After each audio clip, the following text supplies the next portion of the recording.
যশোরের বিখ্যাত মালাই রুটি, যা এখন পুরো দেশ জুড়ে ভোজন রসিকদের কাছে এক নতুন আকর্ষণ।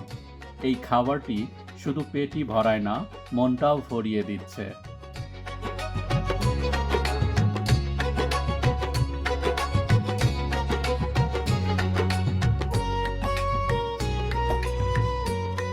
বলছি যশোরের মাসুম পারভেজের কথা। ছোট্ট একটি চায়ের দোকান দিয়ে ব্যবসা শুরু করেছিলেন। ক্রেতারা দুধ চা খাওয়ার সময় রুটি গরম করে খেতেন। এই ব্যাপারটি খেয়াল করে মালাই রুটির চিন্তা মাথায় আসে।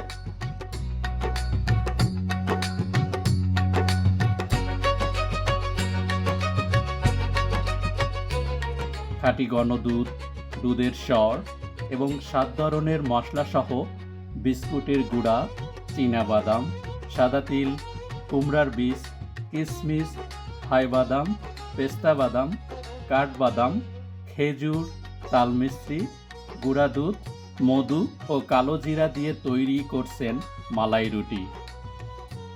এই সুস্বাদু খাবারের টানে শুধু যশোর নয়, দূর দূরান্ত থেকে ছুটে আসছেন ভোজন রসিকরা।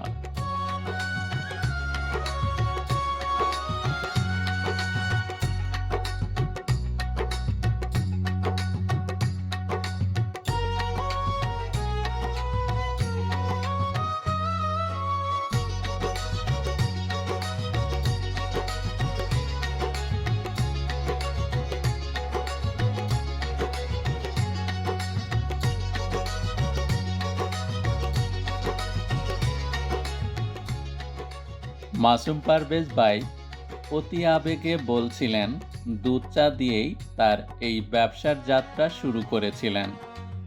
তাই সে কখনোই দুধ চা বানানো ছাড়বেন না।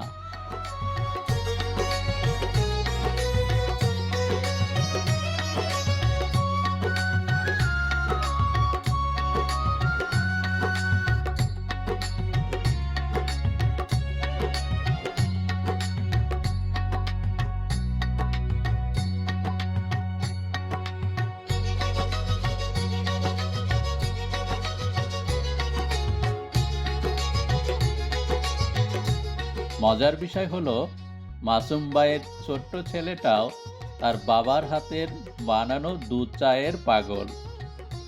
এই দোকানে যেমন মালাই রুটি বিখ্যাত, ঠিক তেমনই দুধ চাটাও জনপ্রিয়। এর পাশাপাশি বর্তমান সময়ে কাস্টমারদের চাহিদা অনুযায়ী বারবিকিউ তৈরি করা শুরু করেছেন।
আপনি যদি ভোজন রসিক হয়ে থাকেন, তাহলে এই বিখ্যাত মালাই রুটি, দুধ চা এবং বারবিকিউ খাওয়ার জন্য আপনাকে আসতে হবে যশোর বিমানবন্দর মিউজিয়ামের পাশের রাস্তা দিয়ে 5 মিনিট হেঁটে গেলেই পেয়ে যাবেন বেকুটিয়া কলোনি মোড় বাজার কফিল্যান্ড নামে মাসুম পারভেজের চায়ের দোকান।